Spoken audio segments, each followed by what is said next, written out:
Assalamualaikum warahmatullahi wabarakatuh. Para pemirsa yang dimuliakan oleh Allah, alhamdulillah, salatu wassalamu ala rasulillah wa ala alihi wa sahbihi wa mawala, la hawla wa la quwwata illa billah.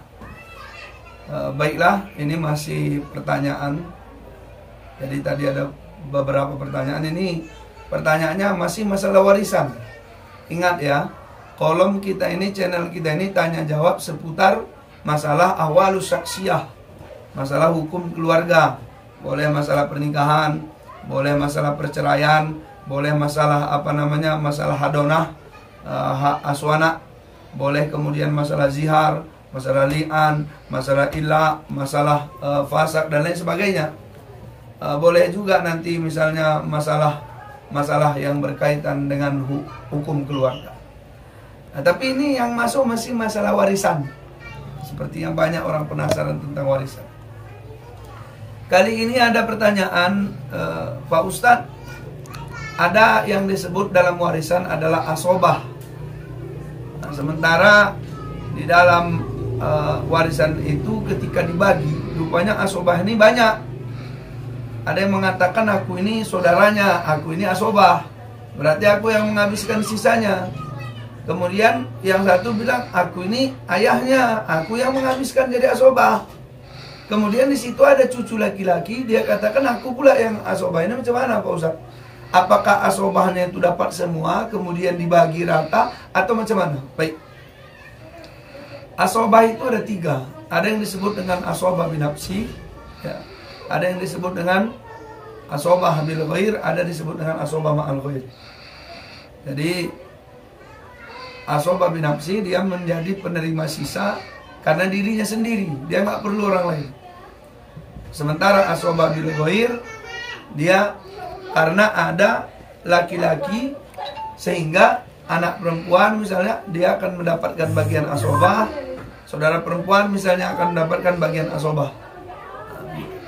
Kemudian yang ditanya tadi, ada beberapa asobah binafsi di sini. Ada ayah, ada saudara, ada kemudian cucu laki-laki. Itu macam mana kira-kira? Apa semua dapat? Tidak. Asobah itu ada 4 tingkatan. Yang pertama tingkatannya adalah bunuat. Jadi asobah bunuat. Yang kedua, yang kedua itu tingkatan yang kedua itu adalah ubuat. Kemudian yang ketiga itu adalah ukhuwat, kemudian baru umumat. Jadi ada 4 tingkatan. Tingkatan yang pertama bunuat ini adalah anak laki-laki, cucu laki-laki dari anak laki-laki. Ini kalau ada dia, maka ayah pun tak menjadi asobah. Terhijab dia, mahjub karena kehadiran asobah yang paling tinggi kedudukannya. Jadi kalau ada anak laki-laki, yang di bawah tak dapat. Kalau ada cucu laki-laki dari anak laki-laki, yang di bawahnya tak dapat. Lalu Pak Ustaz, kalau anak laki-laki tidak ada, anak perempuan tidak ada, tingkatan kedua, ubuat. Buat itu ayah, kakek. Jadi kalau masih ada ayah, saudara tak dapat. Jadi misalnya, saya meninggal. Jangan kalian aminkan ya. Saya meninggal. Ayah saya masih hidup. Abang-abang saya banyak. Anak saya cuma perempuan. Berarti kalau anak saya perempuan, pasti ada sisa harta warisan misalnya. Maka kemudian sudah dibagi, anak saya dibagi, istri saya dibagi, ayah saya dibagi, mama saya. Siapa nanti yang akan menjadi asobahnya di sini? Kalau masih ada ayah, ayahlah yang menjadi asobahnya. Kalau ayah tak ada, turun ke bawah. Itulah ukhuwat.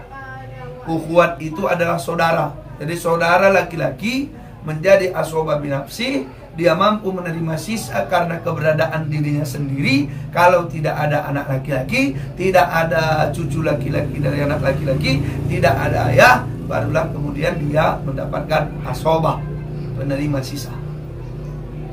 Kalau anak laki-laki tak ada, cucu laki-laki tak ada, ayah tak ada, kemudian saudara laki-laki tak ada, lalu siapa yang akan menjadi asobah? Paman. Nah, itu tingkatan paling rendah tuh, paman. Jadi nanti paman dari ayah ya, paman dari ayah, adik ayah, abang ayah, itu dia menjadi asobah. Itulah ada tingkatannya. tingkatan pertama itu anak laki-laki, cucu laki-laki. Di tingkatan kedua ada ayah, di tingkatan ketiga ada saudara laki-laki, di tingkatan keempat ada paman. Jadi itu tingkatan yang atas akan menjadi penghalang bagi tingkatan yang di bawahnya.